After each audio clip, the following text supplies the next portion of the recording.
Guys, welcome to season 2, episode 1 of the New Era podcast. I am so excited to share with you what we've got coming this season. And today we have a truly special guest joining us. And what better way to kick off the season than with the person who inspires me every single day, the driving force behind my success, and of course, my very best friend.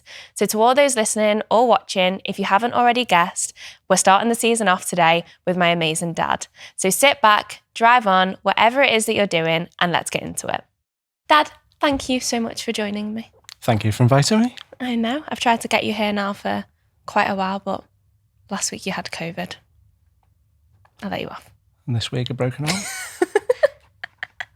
There's just always something. No, but it only seems right to kick off the start of this season with you because I speak about you all the time, more than anyone that's ever been on the podcast, as much as I've loved every single episode. I speak about you all the time. And I think it only seems right to bring you on to introduce you because you're probably, if not, the biggest reason I am where I am today. But you drove. I did drive. I did drive. So I think you got yourself here. I did get myself here. No, you're not funny. No, I know there was a double meaning in everything I just said then.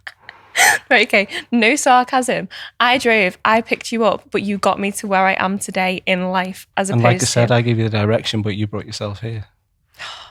Such a good one. It's like you've done this before. Practicing with these questions. So anyway, obviously the listeners don't know you. I know you very, very well. But if we had to go back to the beginning, obviously you've done a lot in your life. But growing up, what was it like for you growing up? Growing up? Yeah. Where would you like me to start with the growing up? Growing up on the Noctorum, Ford. Yeah. Beechwood, Ford. No, it was Ford then. Yeah, it was a challenge growing up. Yeah. Didn't have a lot. I think that shaped me with the way I am later on in life with wanting nice things. Yeah. I don't know. It was what it was. Yeah. We weren't the only people that didn't have a lot back then. How do you think though that, so back in the 70s, growing up, you didn't have a lot. You grew up in more like scary areas, I'm going to say, to where we are now. Possibly, but in a time when you could be free and creative with everything that you do. Yeah. And when you've got a mind that doesn't stop and a body that doesn't want to stop and you've got all that freedom, it's a fantastic thing for a kid as well. So yeah. There was the downside in terms of poverty and not having a lot, but the upside in terms of living in quite a safe, what felt like a safe place, being able to do whatever you wanted. No, it's so interesting because nowadays, like you were so strict with me growing up and you still are with James and Esme. But back then, what was it like for you to just go out and be a kid in comparison to how it is now? So the reason why I'm so strict is because I used to go out, set woods on fire and pull wires out of lampposts and all stand in a circle and see how many of us could get a proper shock in a circle. And that's why I kind of would not like you to go through the same stupidity at the same time. But it was still a lot safer back then for you to just go out and roam the streets. I think society looked after each other's kids back then. Everyone kept an eye on everybody. Yeah. And I don't think it's like that anymore because people tend to not get involved in other people's business. Yeah. So it is the way it is now. Yeah, no, that is so true. It is. I feel like it's such a scary world now in comparison to what it was. You know what it was like when I went for a walk and got chased? Yep. Yeah. And ultimately, your job as a father is to protect, isn't it? Yeah. So that's my job, just doing my job.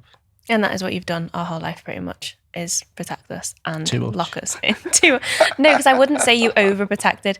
Growing up, okay, yes, the strictest you've ever been is when I used to have to stand on the other side of the road and shout, Dad, for you to come and let me cross the road. But besides What's the biggest thing that kills and injures kids? Cars. Okay. So there was no, that was strict, you're doing your job. But when I hit I'm going to say the moment I could drive, I wouldn't say you were super strict at all. You just kind of, but you didn't need to be. I've done my job. Yeah. So what did, when you'd finished your A-levels and you started uni, what did I say? You were like, oh, I'm going to do this or I'm going to do that. But it was trying to prove to me what you're going to do. And what did I say? I can't remember. It's not my job anymore. I was dead emotional because that's why I need you. That's why when we walked down for the car park before, I was like, will you walk in front so I can follow you? I know, but besides growing up then, so obviously family life and things, you moved, well, Kevin, your dad, my granddad, moved. Where did he move to? Somerset, where he lives. And how old were you when he moved? I'm not sure when he moved there, but probably about 5, maybe 4 or 5. So how do you think that shaped you as a person then growing up with your mum? I don't think that made that much difference because they were already divorced. Yeah. Or being divorced. I just didn't see a lot of them anyway. Yeah. No. So how do you think that affected, like, obviously when you and mum got divorced, how do you think that affected how you handled that? Obviously, I'm not going to do... Actually, no, that's not the right thing to say. I'm a different person. Yeah. So to me, I wouldn't do that. I wouldn't move away. In fact, you made sure that there was no possibility of that between me or your mum with some of the outcomes of divorce. It's like, well, if you do this, well, I'll do that, and I'll spend my time with him and her. And you kept everything kind of level through the whole of that process. But you had 2 parents that wanted you just as much as each other. So that's it's different, isn't it? It's a different story. I think my aim in life, like one of my biggest goals, is to buy a really big house. No, me and your mum are not living in the house. And have everyone live under one roof. We've got new partners, more siblings, more animals, but everyone just live under one roof. Imagine that on Christmas Day. Yeah, it'd be great with all the cats. Wouldn't it be brilliant? There'd be a farm of animals. Yeah, no, it probably wouldn't go down as well, but everyone gets on now, and that's all I can ever ask for, isn't it? Okay, that's all we can all ask for. Exactly. So moving on from childhood, obviously you've come from a lot, you've achieved a lot in terms of kids, you know, because you have popped out many of them as well. Yeah, I was only ever having 1. That was me. And then 2 more joining in the mix. No, but you've achieved a lot in terms of schooling, you got your degree, and then now, what have you recently just achieved? Dropping a TV off the wall. Besides tearing the bicep off my arm. Recently done a master's. Yeah. I am proud of that because it was hard. Yeah. Going through COVID, trying to do it was difficult. And with having a young family at the same time, that's added challenge to that. But I don't know, you're talking about recent achievements. I don't see it as much as an achievement. It's just something I've always wanted to do. Now it's ticked. Yeah. It's a tick in a box. Because actually doing it was the stuff that was interesting and useful to me. Yeah. Once it's done, it's just a certificate. And in many, many years' time, you'll have a file of certificates and you'll think, what was all that about? What was it for? What was that stress for? But to break it down even more, so having a young family, obviously James is 8, Esme's just turned 2. Then what was your master's that you've just graduated in? Healthcare leadership. Healthcare leadership. And what was the main thing that you learned during that? Because you taught me a few things along the way. Really big on compassionate leadership. If anyone from work sees this, they'll be laughing so much. My leadership style started off from cadets, which is very command and control. I say, you do. And I completely changed the way I deal with people. I'm quite shy or introvert by nature, so it's quite easy command and control because I say, you do. I don't really have to say a lot to you. Yeah. I don't have to ask you how your family are. I don't have to relate to you. I just tell you what to do. Yeah. Realising just how poor that makes you as a leader. Yeah. And that's what I wanted to get out of the course, to be fair. But then stepping right outside of your comfort zone and learning that as much as you feel uncomfortable relating to people, taking those steps, realising the benefits of that, the benefits to you as a leader and to them in the roles that they're doing. And the thing is, they then pass that on to other people as well, which is fantastic. Yeah, 100%, 100%. Are you happy that you obviously learnt this now as opposed to years ago? Years ago, I wouldn't have been able to apply myself to it. Yeah. Because that introversion that you've got, I'd still hide behind it. Yeah. Now I know it's there and I'm old enough, wise enough to know how to deal with it. And sometimes you're just not comfortable with things you do in life and you just crack on with it. For me, going somewhere in a social situation, I used to find work-wise the dinner queue the most difficult thing because you can't talk about work. I'm not comfortable talking about somebody's family when I don't know them. Yeah. It's kind of, oh, what's for lunch? Yeah. And for me, that's like used to be really, really hard. Now I find it quite a lot easier, but doesn't mean I feel comfortable doing it. Yeah, but it's pushing yourself out that comfort zone in a sense. Okay, so obviously, can I disclose your age? You may disclose my age. So you're 52. 3. I knew I was going to get that wrong. No, wait. Oh my gosh, you're 53. What year is it? It's your birthday September. was 21 days ago. 3 weeks ago. Okay, you're 53. It's because everyone asks me and I still tell them you're 42. So that's like fine. the age you stick I don't at. mind being 42. So this is even crazy. Okay, so you're 53. You finished your masters how long ago? It was not long. I graduated in summer So you graduated in summer of this year. of this year. That's why in my head you're 52. But you're 53, graduated. You've got a 2-year-old, an 8-year-old, and me just down your neck all the time, every single day, which isn't the worst thing. But what advice would you give to someone that is, say, in your position that wants to take that next step or wants to do something, wants to go in, do a master's, but just doesn't see the possibilities? The obvious thing, and I've said it to quite a few people in work and out of work, which is it's never too late to do what you want to do. Yeah. I think I'm like that with life generally, though. It's never too late to do anything. Yeah, you can start. It's probably too late for me to try a 500-pound bench press again, but other than that... It is too late. Something that's academic or something, there's a career you've always really wanted to do. It's really hard for people to break out and make a change from what they do today. Yeah.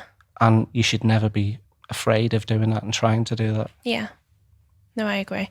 I think it's funny that obviously I went to uni, you went to uni, and you've gone back to uni, and seeing the difference between the efforts that you put into that. And I always sit there and I'm like, you would have been such an insane businessman when it comes to like handiwork and stuff, because you've just got an eye for everything that you do, which I think is where I've got it from as well. Everything you do, you give it your all in work, everything. I've never seen you not give it your all for anything. I think that's part of personality though as well. We talk, both of us joke about whether or not we've got ADHD, and I don't mean we take ADHD with a joke. Yeah. I mean, we've got so many of the personality traits of somebody that has it. Yeah. And having that, it's very hard to sit still. Yeah. It's very hard to not find something else to entertain you constantly, because I might be able to sit still and watch TV for a bit, but I get bored of that. It's kind of what's next. Yeah. My whole life has always been about what's next. Yeah. And it's not me saying, because I want to achieve all this stuff, it's just I get really, really bored Yeah. really, really easily. So I'm constantly looking for what's next. And it's funny, you talked about the kids and constantly that's something that makes life interesting and fun, because Yeah. without it, it's like, it's dull. Yeah. Yeah. I never intended to have 2 more children after you, but you're older and the conversations are different. There's a Yeah. whole part of me that would then just sit on a shelf and not do anything. Yeah. And it's able to come off the shelf now. Yeah. And it's much easier being a dad older Than it is. than when it is you- younger. I know I can relate to that, because I remember when Mum got pregnant with Amelia and I was like, And I was laughing. you were laughing. Amelia's now 12 and Esme's 2. And I'm the one that's much older Yeah. with the kids. Yeah. So yeah, that come back on me and it's really bit me. But Yeah. it does make your life a lot more exciting. I'm not saying it's not going to be a lot more challenging when they're older, Yeah. because teenage kids, I've already done one of them. Oh, I know it's how brilliant. fun that was. You were a good teenage kid, but you were a hormonal teenage kid at I'm the same still time. a hormonal teenage kid. No, but they keep you young as well. And I couldn't imagine life now without them. I think it would be strange for Mum to have young kids and for you to not have young kids. I think it would be really strange, because there's just young kids everywhere. It's the best contraception I've ever had in my life, I'm not going to lie. Well, young people that have kids early, sometimes they want to fill the gaps in their life that they've not had in their own. Yeah. And you could not have had more kids. I have got literally 2, 8, 11, 12, 32. That's what I've got. And then there's me in between. Like, I literally don't need anything else. Yeah, you both. Plus the cats. Plus the cats, plus... Yeah, we won't get into that because people will stop listening. But anyway, so at this moment in time, where you're at, is there anything that you would have done different? No, No? I don't think there's anything I'd do different. Maybe had more kids earlier. Yeah. There's a part of me that feels a bit mean being an old, creaky, achy You're not. parent. But other than that, I don't know. I don't think I would. No. What about when it comes to fitness and the gym? Would I have done anything different? Yeah. Yeah, probably not lifted as heavy for as long. Okay, well, going into that then, where do you think the gym has got you today? Because I look at me growing up, you were in the gym most nights, which meant I was in the gym most nights with you. But that to me was the best childhood. Like, we bonded so much because we were together all the time. Everyone loved you in the gym. You were known every time we walked in. And that to me also shaped me as a person, in a sense that I wanted to be recognised for good things and to be a good person. And when I walk into a room, I want people to know me in a good way, just in the same way that when you would walk into the gym, people would be like, oh, there's Jay. Or if I came in, they'd be like, where's your dad? Do you know what I mean? It was just instant. I think for me, all that goes back to the attention and needing something to do constantly. Yeah. The thing with the gym is, although you might do very similar things when you're there, it's different every time. You can give yourself a target every time. Yeah. You've got something to achieve. You have your good days, you have your bad days. And that really allows you to allows you to channel all of the energies that you've got into something positive when you, no matter how hard your day's been or how bad your day's been or whatever's going on in your life, having that release is just fantastic. And it's a positive thing. It teaches you that you can achieve anything you want. Yeah. Because when I walked into a gym, I was like, I was about 8 stone. And I was that skinny kid in school, ultra skinny kid in school. Yeah. And then 2 years later, you're standing on a stage and you're like, what happened there? Yeah.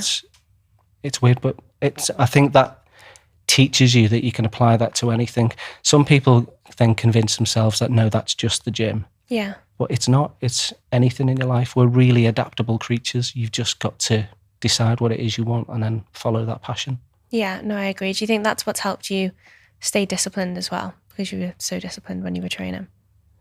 Yeah, not just the gym. I think for me, the thing that brought me discipline, coming back to the conversation earlier about setting the woods on fire and climbing all over buildings that are being made and just doing lots of stupid stuff.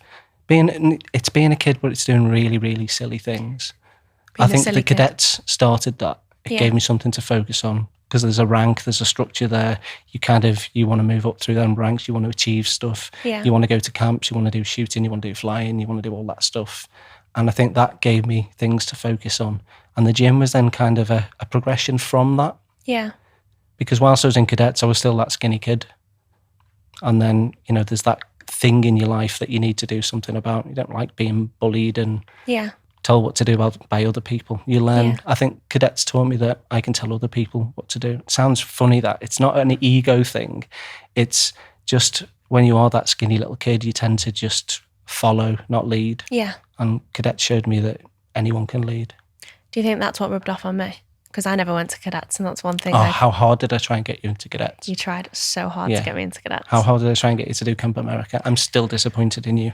In my eyes, you're a failure. Oh my gosh, that's the worst word you could ever use. Disappointed. No, stop it. You tried to get me into cadets. Why didn't I do that? Duke of Edinburgh as well. You didn't do that. Hey, I left school. Okay, give me that one. So, cadets, Duke of Edinburgh, Camp America. But how old would I have been when it was Camp America? Was that 16? No, that was end of your A-levels.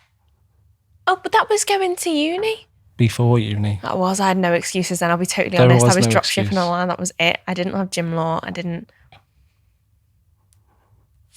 Still let me down. I did let you down. I'm not going to lie. I had a boyfriend. That was my excuse. That's the excuse. That was my excuse. I know.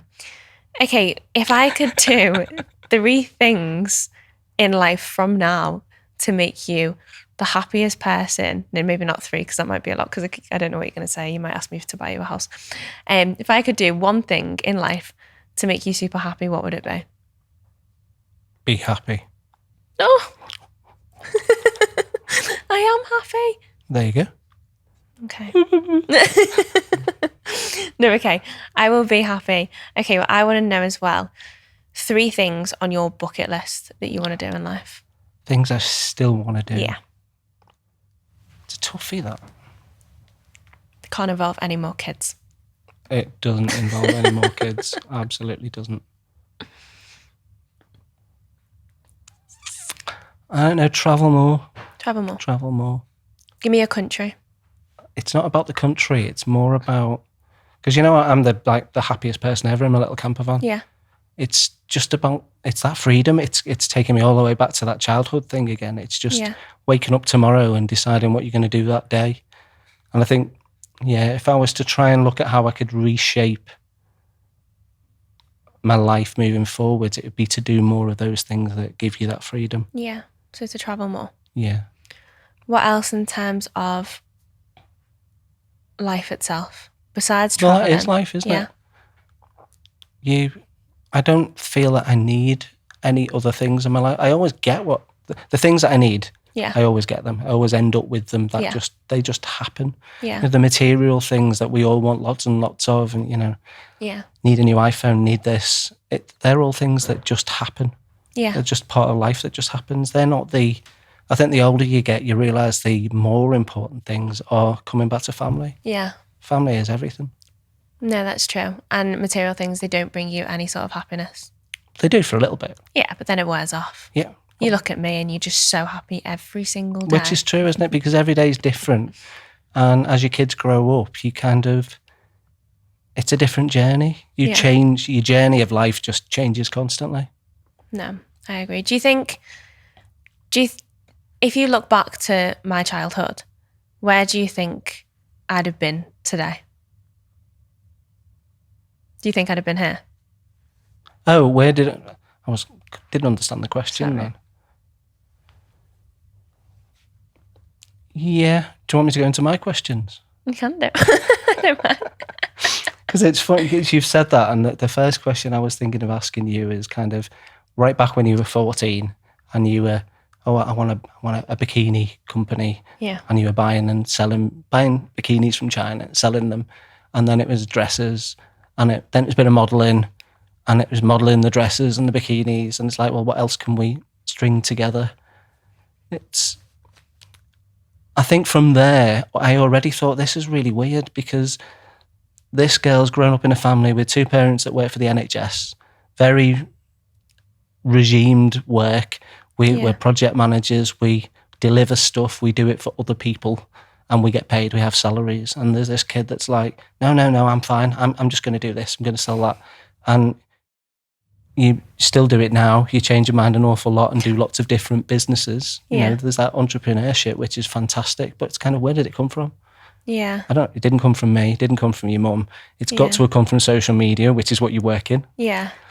And so that fits. So my first question to you was going to be, first proper question outside of that is, what would you have done without the internet? Without the internet? As like entrepreneurial? Well, you wouldn't. Oh, okay. I would have done. Do you know what? This probably links into property and assisted sales. I'd have figured out a way for this. I'd have gone and knocked on people's doors and said, give me your house, I want to flip it. And then I'm going to have to go and sell it through old school marketing and print off leaflets to sell it. But would you have, so this is the question, would you have known that? Because right from really, really early, we said it the other day on Facebook when my dad put the picture up of you with the parrot, with the phone in the hand. And I was like, it's just a bird with a phone in the hand, because you've grown up constantly, and I don't regard all women as birds, constantly with a phone in your hand. If that wasn't there, a lot of your influences, you wouldn't have had the same influences. No, I agree. I do think if the internet wasn't a thing, I probably would have followed typical school life, and I probably would have continued with law, I'm guessing. Would you have done Camp America? Probably, The internet just let me down. It's the internet's fault. It's the internet's fault. No, if you think about it, I probably would have done Camp America. I probably... No, do you not think? No. Do you know what? I'm such a home bird though. So I've just said bird now. We're now like, I am a home bird. Like, being at home, I could move away now, but I would miss you too much. No, you'd get on with it. It's funny because when I did Camp America, I missed home. Yeah. But, it's 3 months. Life It's is... 3 months. I'm not having a pop at you of Camp America. It's just funny. It's like, but it's those experiences that teach you the most. Yeah.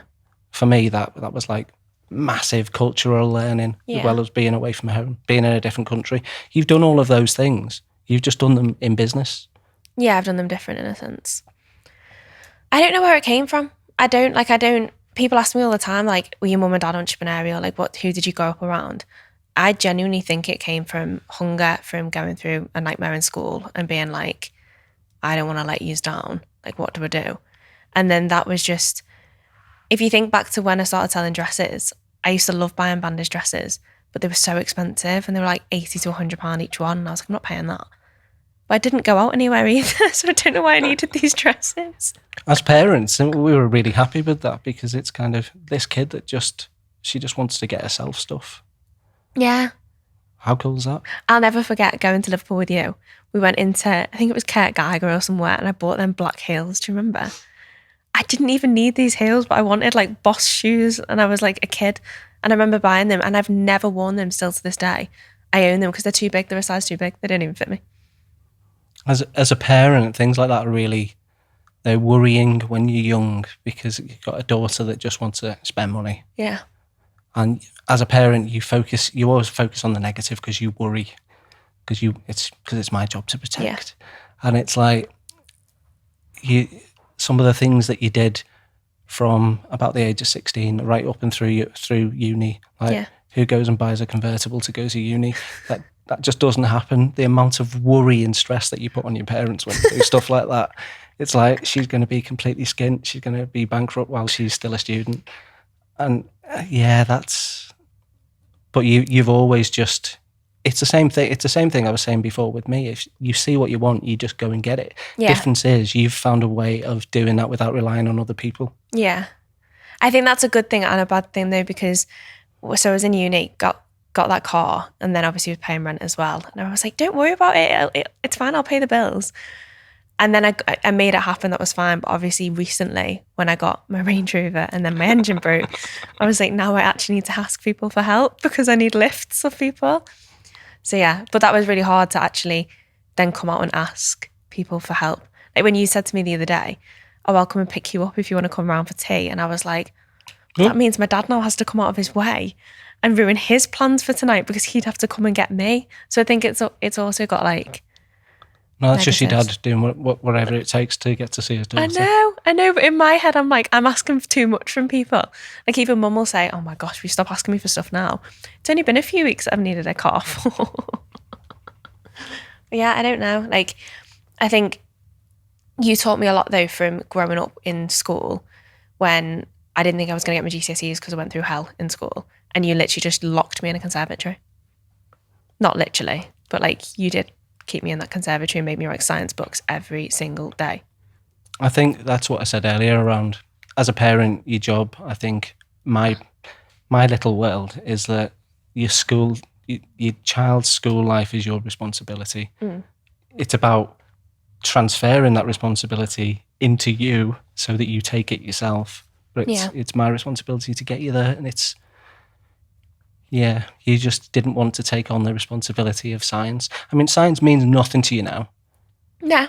Absolutely nothing to you. But the weird world that we work in, and me with my background, coming back to me and your mum, you know, we're people that work for the system. Yeah. And to work for the system, you need qualifications. Yeah. And I think it's my generation sees that as being a lot more important, to be fair. It's not just a me and your mum thing. We all grew up in this world where qualifications are key. Yeah.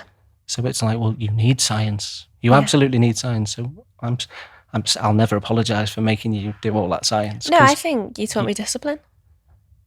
I think it taught you to do that, like it or not in life. There's some things you don't enjoy and you've just got to apply yourself to them. Yeah. Just like you have in the past had clients that you might not have necessarily enjoyed the relationship with, but you've still delivered for them. Yeah. Because we do the things. I've had customers in work that I've worked with that I've not enjoyed the commissions that I've been on at all. But, you know, we've still delivered. Because you've got to get stuff done. I genuinely think, not only did you make me write science, I think it was 3 pages a day. It wasn't even anything ridiculous. It might have been 8, but I thought genuinely I did do a full calendar for 3 months. What you needed to do each day so that you had a target. Yeah, you did. Because then it was a tick box. It was a tick box exercise, and it's kind of, if you make things as easy as they can possibly be. Yeah. Yeah, but then you tried to make it as hard as you could possibly be with, oh no, well I was at mum on those 2 days, I didn't have my science books, so we had 2 lots of science books. So what did you make me do? It wasn't just 2 lots of science books. If I didn't do the 3 pages one day, I did 6 extra. the next day. Yeah. No, I genuinely think that taught me discipline, because even now I will try and schedule my work a month in advance. But every single Sunday I will sit there, whether it kills me or not, and I will make sure my work is done so that come Monday I've got like an easier week. And I do that because I think it takes me back to being a child saying, I have to get this done, because if I don't, I'm going to have more to do tomorrow. So I genuinely think that taught me loads. I do, but have I really helped you if you're saying it's my responsibility, that? Because your work-life balance, I think, is completely out of kilter. I don't think I have a work-life balance. You don't. You do work. You do work. You do work. Yeah. You don't do a lot of life. You just do work. Well, you do. You do a lot of travelling. You have a lot of holidays. But if you were to compare that on the number of hours in a year, you don't do many hours of non-work related activity. You go on holiday while you're there, you're doing a shoot. Yeah, I always make a reason. But then I think I argue it with, what is work-life balance? Because most of your life you work anyway. And if you work and do a lot of the stuff that you enjoy, then what else would I be doing for life? Like if I came home and I switched off and watched films, watch your arm, father. I hate watching films. I hate it. I hate sitting there. I've got the attention span of a gnat. Whereas if I sit there and I'm learning, I love it. So I walk away and I'm like, I feel fulfilled. That there's sometimes when I sit there and I'm like, oh my gosh, I am drained. I do think, I worry, I'm sure your mum worries as well, that I think when you're younger, and I keep saying that, when I was younger I had a lot more energy. Yeah. It's great to immerse yourself into work like that, but you need to use that energy in a positive way for yourself as well. Yeah. And I'm not saying you don't, because you certainly do. Your personal development, your self-growth has been massive, and you continue to grow and grow and grow. But do you ever really switch off? No. And it's that switching off. I mean, maybe that'll change when you become a house owner in the very near future. Yeah. And you've got more space and more time then, because you're not whizzing around everywhere, travelling from A to B. Yeah. B to C, C to D, back to A. Yeah. I think it's definitely been a hard year, like moving back and then having to run everything from home and stuff. But and obviously the business went through a big change in December last year. But I do think I definitely could do more in terms of switching off. And I think then when I'm settled again, I'll be able to switch. Like when I come to you, I switch off. Like I don't go on my phone, I'll sit there and I'll switch off. No, you do. I do sometimes. It depends. If I literally got out of the car before and my phone was like, doosh, doosh, doosh, doosh, doosh. I would like to switch off more. But then I think in my head, like my goals and my vision are all about what I can do for everyone else in terms of like wanting to make you happy, wanting to make mum happy. And I know that you both turn around and say, you do make me happy. But in my head, I'm always like, I want to give more. Like I want to be able to say, right, this summer I can go away with the girls, but I don't want to. I want to take you guys away. But we keep saying the same thing. We're not your responsibility. Our responsibility stopped.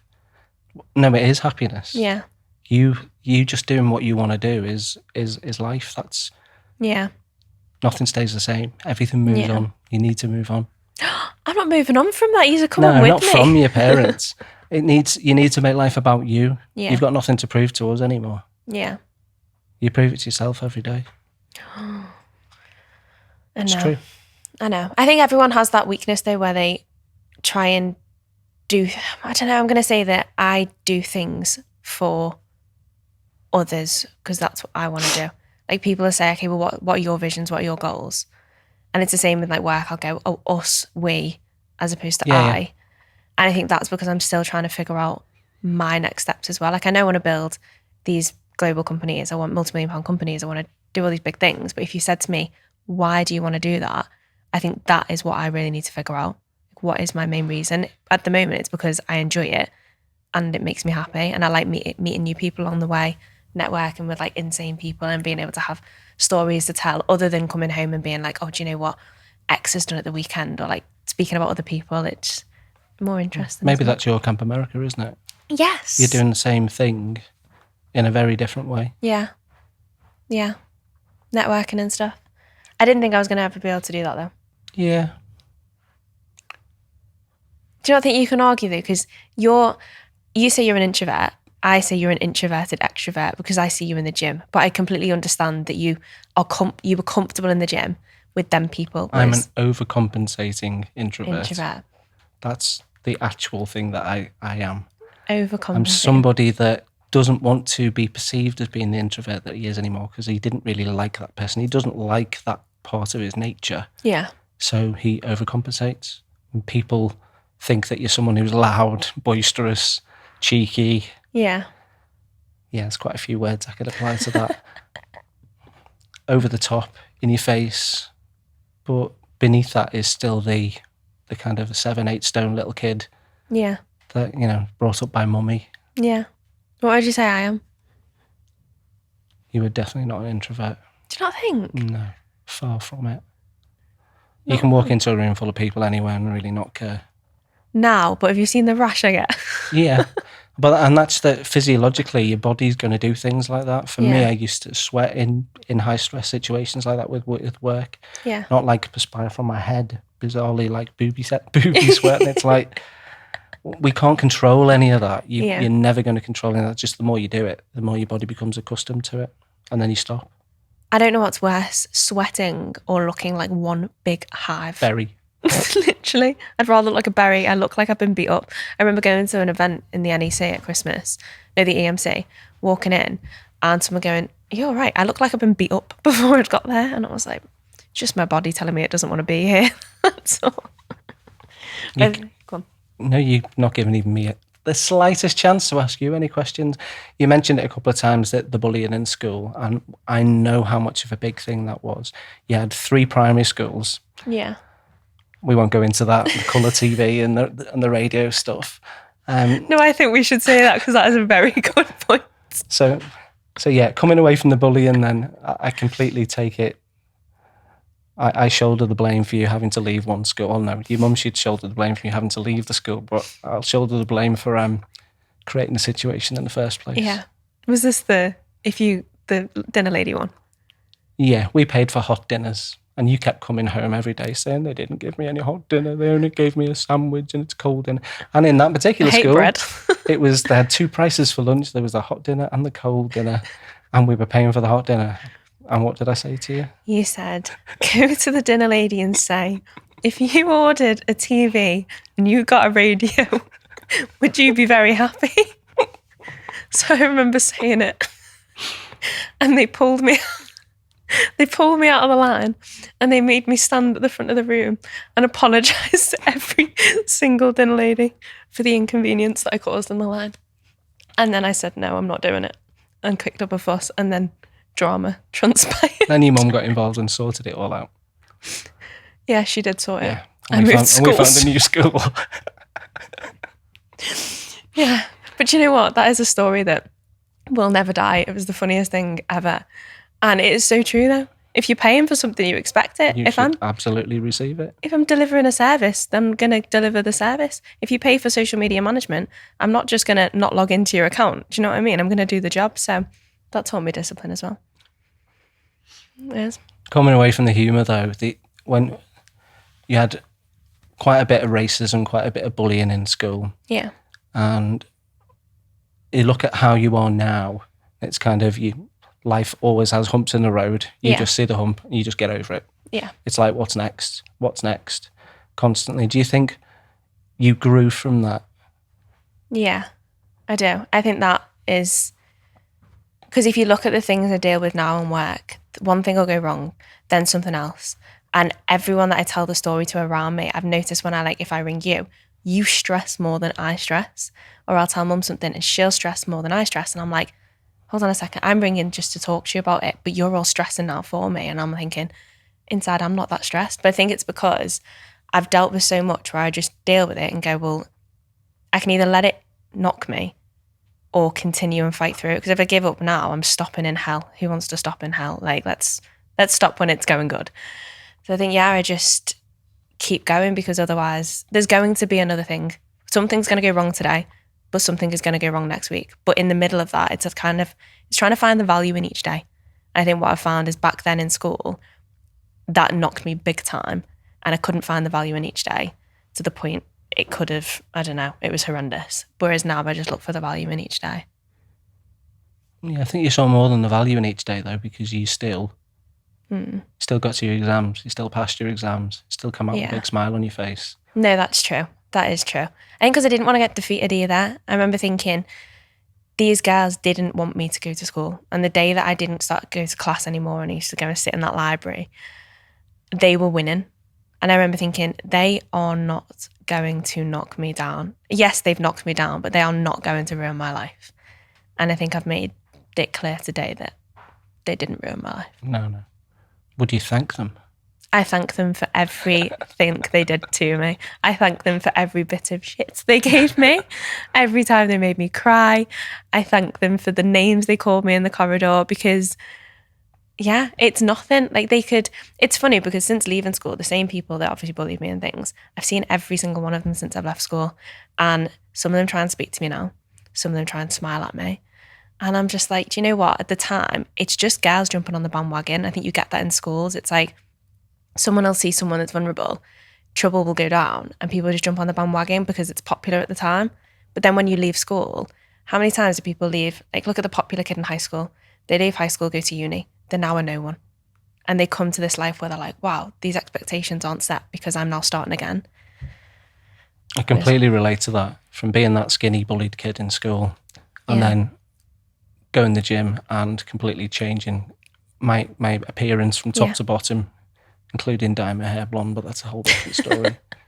It is funny because the bullies really like to relate to those bigger people because it's like, oh, you're one of them now. Yeah. And then when you come back and you bite when they try and say hello to you because you're like, they're completely insignificant. Yeah. Most of them are dead now, to be fair. Wasn't me. It wasn't me.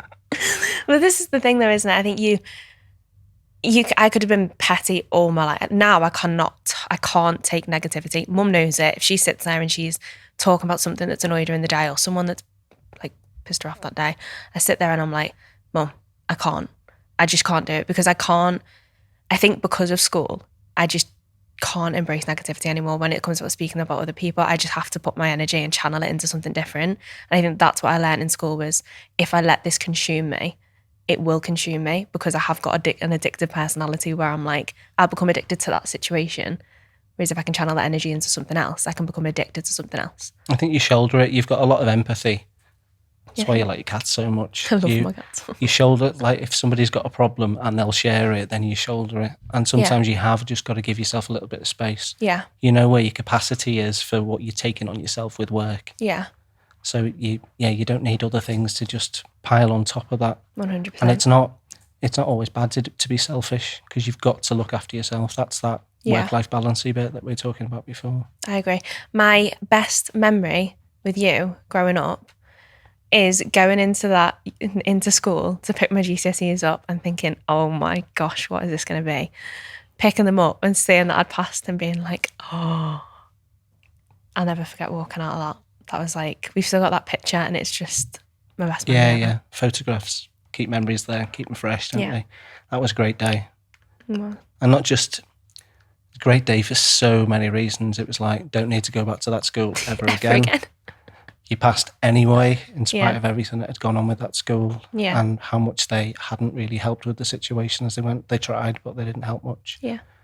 And you just put, literally, at that point, you put all of those other girls behind you. Yeah. No, actually, I went to college and one of them was in my class. But she was then on her own. And that's when she started smiling at me. Yeah, it's funny, isn't it? Yeah. I know. Would you like me to drag some questions out of you? Yeah, you keep answering stuff before I've even asked the question. I tend to do that. Do you know why? Because you read them before, maybe? No, it's that brain when we talk and we just end up conversating about stuff. Okay, so with what I do now, do you think that I would have gone down this route, or do you think that I would have stuck to law? The whole law thing, I think, is really funny right from the beginning. You said you wanted to do law, and I looked at you like, why do you want to do law? And I've got no problem with people that want to do law, but the thing I struggled with was law is a very academic degree. It's one that involves an awful lot of reading. And right from being a kid, you never wanted to read, ever. Yeah. It was a punishment. If I put a book in front of you and tell you to read it, it was a punishment. And my biggest concern, fear of you doing law was she's just not going to put the effort in. And then you just go and do it. You do it, you read it, you pass it, you move on. But I don't want to do law now, though. Don't want to be a Don't want to be a solicitor. Why I don't want to be a solicitor? I want to make money. Yeah, I know. I've got no words. And I don't share. I don't share a certain old man that has an opinion of you being a failure for not pursuing law. I think life would have been dull for you if you did that. Yeah, almost dull as dishwater and it's something you could have done. Yeah. You could have made a whole career out of that, but I don't think it would give you the stimulation that your brain needs. No, I agree. And if you think about it, the only reason I actually managed to get through that degree is because, is it Control F on your laptop when you can search for the word that you're looking for? So I'd go through my articles and be like, I'm looking for a word to do with X, which meant that I'd only have to read like 3 sentences out of a whole article. I don't think I read one article fully when I did my entire law degree. And that's, if you were following a career in law, then you need to focus on all of the document, not just the... Yeah. I did get through it. We got a 2-1, but if you ask me anything about any of them topics, about understanding it, if AI was a thing back then, I wouldn't have even done Control F. ChatGPT world. How do you think law. AI is going to shape the future? I think AI is a really interesting area now, and it's a frightening area that people just haven't twigged onto enough. You already walk into most shops now and there's nobody serving you. You're serving yourself. Yeah. How long until those shops have got... We already have robots that fill stuff up in warehouses, fill up the wagons up in the warehouses. How long until you don't need people to do that? Yeah. And the AI knows what needs to be ordered, where it needs to go. The AI camera that sees you come in and knows who you are. You don't even need to pay for things anymore because you've been there, you've picked up X, Y, Z and walked out, which you can already do in quite a few of the Amazon shops. Yeah. AI, when it comes to things like my world of health, and the government's investing quite a bit in AI for diagnosis. Yeah. And for screening. So you can take thousands of X-rays, really, really simply applying an AI algorithm to it and coming back with whether somebody potentially does have a condition or doesn't. We can do it. So it's got its good points because we can look at an awful lot of people very quickly and then have the experts look closely at the right ones. But how long until the AI is the expert? Literally. Because once the AI becomes the expert, you no longer have a role for those people. Yeah. And I think that's where it gets worrying, because those people, how have we discovered everything we discovered today? It's from people and their passions. Yeah. And if you suddenly don't need a whole load of that, what's going to stimulate everyone? We'll all be the same. We'll all be the same things, doing the same things, watching the same things. Yeah. We'll have AI leading us through everything. No, we 100% will. I think it's a scary time that you've got to innovate everything, but it's knowing what to ask AI as well. So AI will literally give you anything that you need depending on what you ask it. And it's especially in the industry that I'm in, it can definitely dominate, but you can also monetize it a lot as well. Because I feel like I've now got a team of 50 as opposed to a team of 9 that we are right now. I think playing with that technology I find fascinating. You know how much I love having a bit of a play with ChatGPT and telling it to assume this and assume that and be this person, be that person. I think it's amazing what it can come back with, but we're still at the very early days. Yeah. And it does frighten me slightly. And I don't feel like I'm being that worried old person. Yeah. But it frightens me that people can just become completely redundant from the jobs that they've got because the AI can do it for them. Yeah. No. And it's not just health, like finance as well. You know, we go through just about every role that there is, every job that there is. There's a part of that job that could be AI'd. Yeah. No, there is.